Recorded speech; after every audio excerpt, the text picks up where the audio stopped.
seorang zuriyatul Rasul, keturunan Rasulullah sallallahu alaihi wasallam, yang sangat-sangat dibanggakan oleh datuknya Rasulullah sallallahu alaihi wasallam.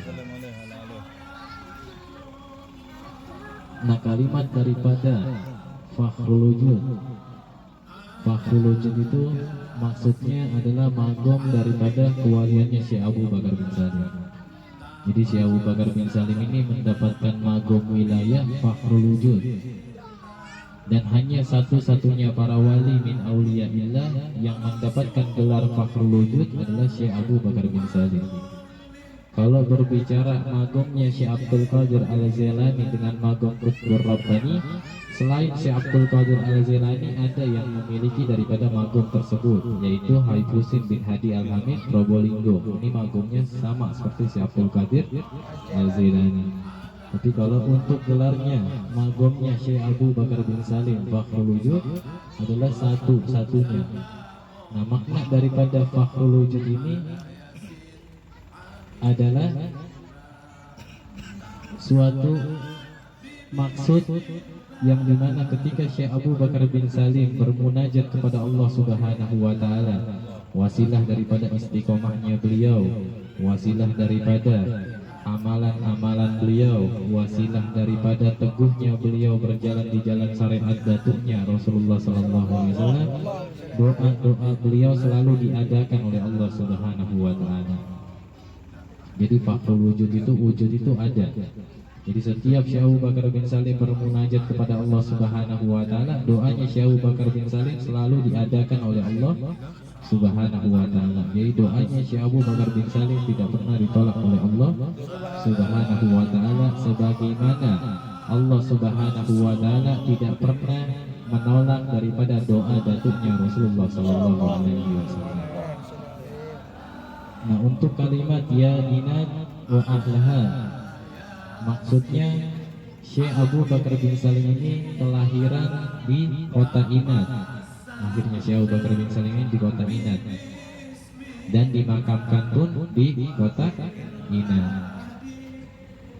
Nah, makna 919 adalah tahun daripada kelahirannya Syekh Abu Bakar bin Salim 919. Nah, barang siapa yang mencintai Syekh Abu Bakar bin Salim ya Fakhrul Wujud, maka Allah Subhanahu wa Ta'ala akan mengadakan pada dirinya yaitu dua zat, yaitu apa itu? Ya Rahman, Ya Rahim, pengasih dan penyayang. Jadi kita akan disayang oleh Allah Subhanahu wa Ta'ala daripada cintanya kita kepada Syekh Abu Bakar bin Salim, dan doa-doa kita apa yang menjadi keinginan kita pasti dikasih sama Allah. Ya. Nah, itu adalah daripada wafat daripada Syekh Abu Bakar bin Salim. Nah, kalau huruf ainnya ini menggambarkan putra daripada Syekh Abu Bakar bin Salim, yakni Al-Habib Abdullah Al-Hamid bin Syekh Abu Bakar bin Salim. Jadi makna daripada ain itu adalah orang-orang yang ahli bersyukur, sesuai seperti yang tadi disampaikan oleh guru kita Ustaz Endang Dewan Pembina. Nah, ini adalah maknanya bersyukur. Nah, Habib Abdullah Al-Hamid bin Syekh Abu Bakar bin Salim ini adalah putra daripada Syekh Abu Bakar bin Salim yang mendapatkan magom wilayah sama seperti abahnya Syekh Abu Bakar bin Salim. Jadi Syekh Abu Bakar bin Salim itu punya anak Al-Hamid, Al-Muqdar, Al-Firid, Al-Hamur bin Jindan, Al-Haddad. Nah, ini putra-putra daripada Syekh Abu Bakar bin Salim. Ada juga Habib Husin langsung bin Syekh Abu Bakar bin Salim. Nah, ini putra-putra Syekh Abu Bakar bin Salim.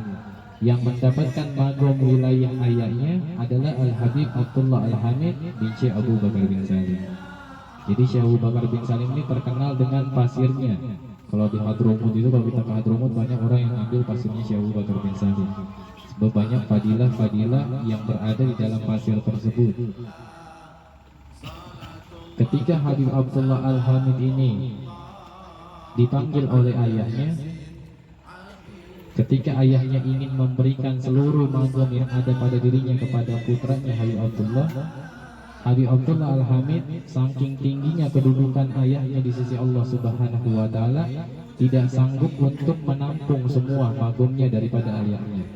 Akhirnya setengah magum daripada ayahnya masuk ke dalam tubuhnya Al-Habib Abdullah Al-Hamid, setengahnya lagi lari ke pasir. Nah itu pasirnya makanya jadi karomah di Hadramut. Orang-orang Hadramut itu banyak istilahnya yang setiap harinya itu selalu ke sana mengambil daripada pasirnya Syekh Abu Bakar bin Salim. Syekh Abu Bakar bin Salim ini memiliki suatu keistimewaan yang dimana sangat susah dan sangat sulit bagi orang-orang seperti kita untuk bisa mencapai hal itu. Jadi yang namanya Syekh Abu Bakar bin Salim selama 40 tahun lamanya mengerjakan yang namanya sholat subuh dengan wudu isya'nya. Jadi setelah Syekh Abu Bakar bin Salim sholat isya, Syekh Abu Bakar bin Salim bertawasul, berselawat, berzikir sampai waktu subuh. Subuh sholat Syekh Abu Bakar bin Salim. Jadi selama 40 tahun itu Syekh Abu Bakar bin Salim sholat subuhnya dengan wudu isya'nya. Dan Syekh Abu Bakar bin Salim terkenal seorang wali yang sangat tawadu. Syekh Abu Bakar bin Salim.